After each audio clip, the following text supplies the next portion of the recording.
समुद्राच्या अथांग आणि सोनेरी गर्भातून एक दिव्य कमळ हळूहळू उमलत आहे आणि त्यातून साक्षात श्री महालक्ष्मी माता प्रकट होत आहे.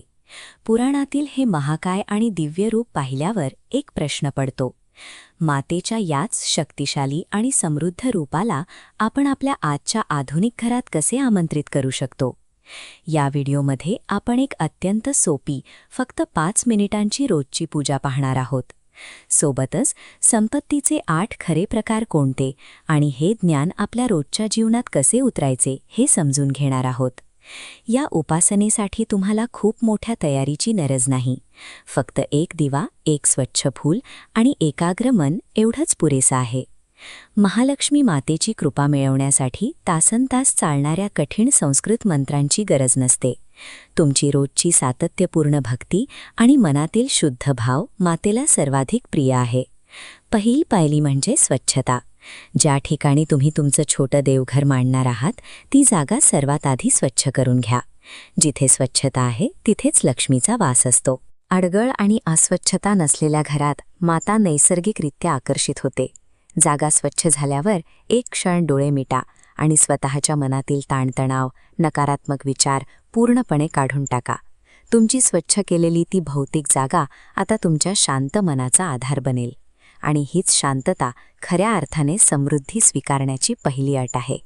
आता त्या स्वच्छ केलेल्या जागेवर महालक्ष्मी मातेची मूर्ती किंवा तसबीर अत्यंत आदराने स्थापन करा. त्यानंतर उपासनेची मुख्य कृती म्हणून हा पारंपरिक पितळी दिवा प्रज्वलित करा. या दिव्याचा प्रकाश तुमच्या देवघरातील ऊर्जा जागृत करतो. दिव्याची प्रत्येक ज्योत ही साक्षात महालक्ष्मी मातेच्या दिव्य आणि तेजस्वी ऊर्जेचे प्रतीक आहे. मूर्तीसमोर एक ताजे कमळ किंवा कोणतेही स्वच्छ फूल आणि एक नाणे अर्पण करा. आता हात जोडून पूर्ण एकाग्रतेने मातेचा मूळ मंत्र जपा. ओम श्री महालक्ष्मीये नमः. प्रकाश, फूल आणि नाणे यांचे हे साधे अर्पण एका सामान्य खोलीला अत्यंत पवित्र आणि सकारात्मक ऊर्जेच्या केंद्रात बदलून टाकते. आधुनिक काळात एक मोठा गैरसमज आहे की लक्ष्मी मातेची कृपा म्हणजे फक्त पैसा मिळवणे. पण पैसा हा मातेच्या आशीर्वादाचा फक्त एक छोटासा भाग आहे. हा समोरचा आलेख पहा. हे अष्टलक्ष्मीचे चक्र आहे. हे 8 स्तंभ म्हणजे जीवनातील खऱ्या आणि परिपूर्ण समृद्धीचे 8 वेगवेगळे प्रकार आहेत. पहिली आदिलक्ष्मी, जी आपल्याला जीवनाची मूळ ऊर्जा देते, आणि दुसरी धनलक्ष्मी, जी आपल्याला भौतिक संपत्ती आणि पैसा प्रदान करते. तिसरी धान्यलक्ष्मी, जी कुटुंबाला अन्न आणि उत्तम आरोग्य देते. तर चौथी गजलक्ष्मी, जी आपल्याला यश आणि समाजात अधिकार मिळवून देते. 5वी संतानलक्ष्मी, कुटुंबात सुख आणि एकोपा आणते.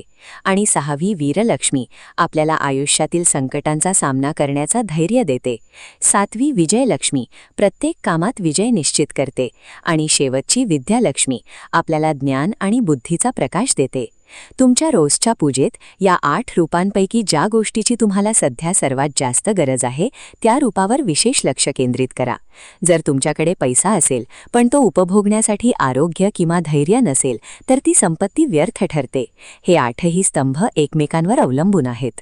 देवघरातील या उपासनेतून निर्माण झालेली ऊर्जा आता तुम्हाला तुमच्या रोजच्या कृतीतून जगापर्यंत पोहोचवायची आहे. आजच्या काळात तुमच्या कामात आणि व्यवसायात दाखवलेली प्रामाणिक मेहनत हीच विद्यालक्ष्मीची सर्वात मोठी उपासना आहे. दानाचा एक आध्यात्मिक नियम आहे. गरजूंना मदत केल्याने तुमची संपत्ती कधीच कमी होत नाही, उलट ती अनेक पटींनी वाढते.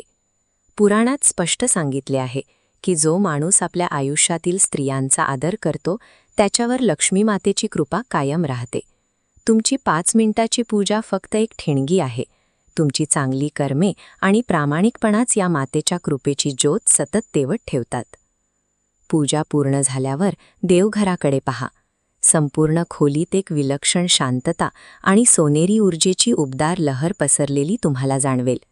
रोज फक्त 5 मिनिटे ही उपासना केल्याने तुमच्या घराची ऊर्जा आणि सकारात्मकता कायमची उंचावते.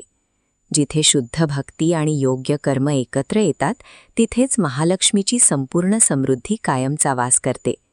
श्री महालक्ष्मी मातेच्या अशाच दिव्य कथा आणि ज्ञानासाठी चॅनलला नक्की सबस्क्राईब करा.